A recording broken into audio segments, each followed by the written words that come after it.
বাংলাদেশ জামাত ইসলামীর নারায়ণগঞ্জ রাজনৈতিক দলগুলো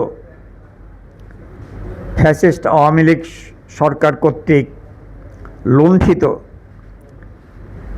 একটা দেশকে আবার নতুন করে আমরা ঐক্যবদ্ধভাবে সংবেদনশীল দেশ গড়ে তোলার চেষ্টা করব ইনশাআল্লাহ।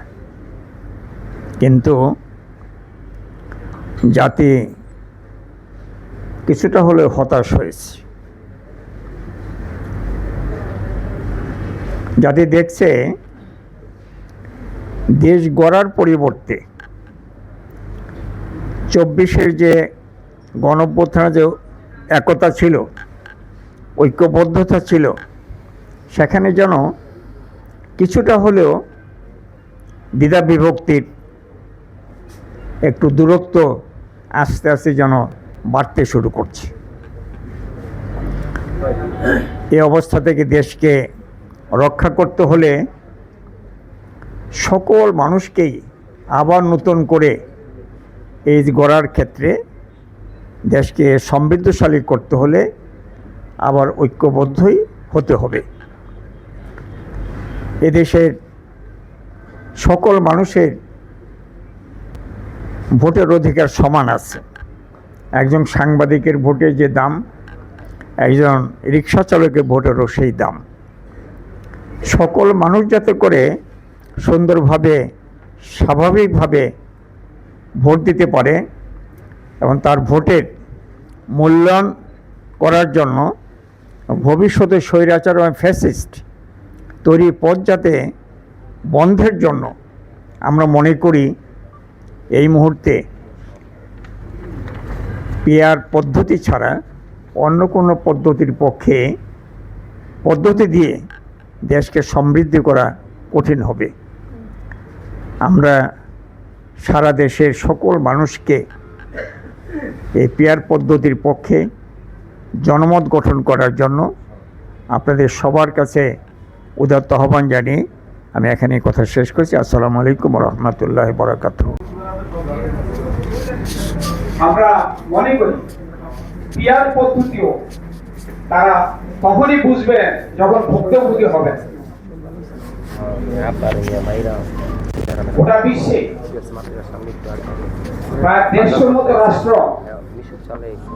এর মধ্যে 91টা দেশে পিআর পদ্ধতি নির্বাচন হচ্ছে। বাংলাদেশে জরিপে যেটা আছে 71% লোক পিআর পদ্ধতি সমর্থন করে। প্রতিটি ভোটের যাতে মূল্যায়ন হয়, এই জন্য জামাত ইসলাম পিআর পদ্ধতি দাবি করে আসছে। আমি একটা গণিত শিক্ষক হিসাবে একটা উদাহরণ বলতে চাই। এক সময় আমাদের দেশে যারা অঙ্ক করতো ফাইনাল রেজাল্ট পর্যন্ত না গেলে সে জিরো পেত। কিন্তু পরবর্তী সময়ে এবং আধুনিক বিশ্বে যেটা হচ্ছে সেটা হচ্ছে একটা অঙ্কের কয়েকটা স্তর থাকে, কয়েকটা স্টেপ। একজন শিক্ষার্থী যেই কটা স্টেপ পার করতে পারে, ফাইনাল রেজাল্ট পর্যন্ত যেতে না পারলো ওই কটা স্টেপের জন্য সে নাম্বার পায়। এটাই আধুনিক সিস্টেম। এটা কিন্তু কোনো ব্যক্তিগত প্রোগ্রাম।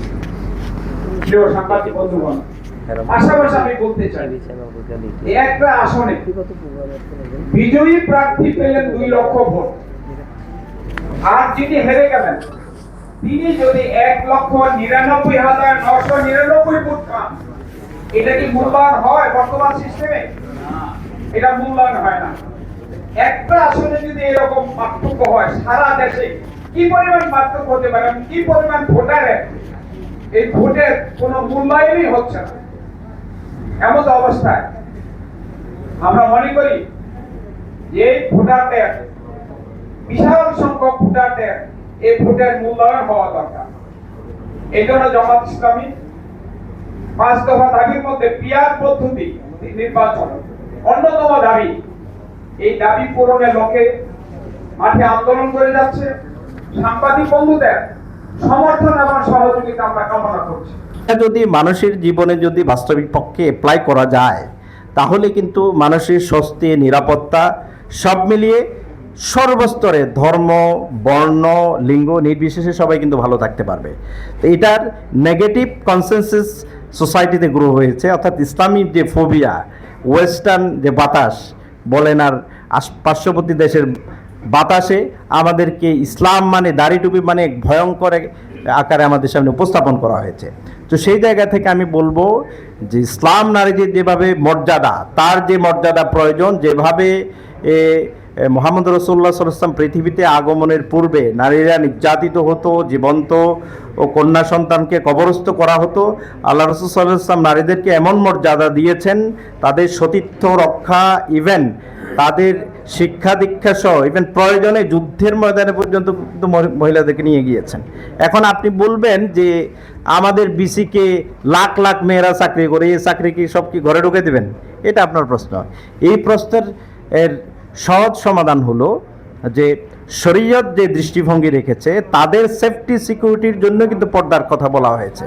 আপনি যদি 10,000 যদি নারী যদি সেখানে শ্রমিক থাকে, সেখানে থাকে 10 জন পুরুষ থাকে দেখা যায়, এই 10 জনের পুরুষ দ্বারাই কিন্তু ওখানে অনেক মহিলা নির্যাতিত হচ্ছে বছরের পর বছর। এগুলো আপনারা অনেকে রিপোর্ট করেন অথবা রিপোর্ট আপনারা পাবেন। তো সেই জায়গা থেকে বলছি যে শরীয়ত আপনারা অনেকে বলবেন যে আপনারা তো শরিয়া কায়েম, খিলাফা কায়েম চাচ্ছেন না, আপনারা ওয়েলফেয়ার স্টেট চাচ্ছেন। আমরা ওয়েলফেয়ার স্টেট চাচ্ছি, এবং পাশাপাশি একদিনে কিন্তু আপনি শরিয়া কায়েম করতে পারবেন না।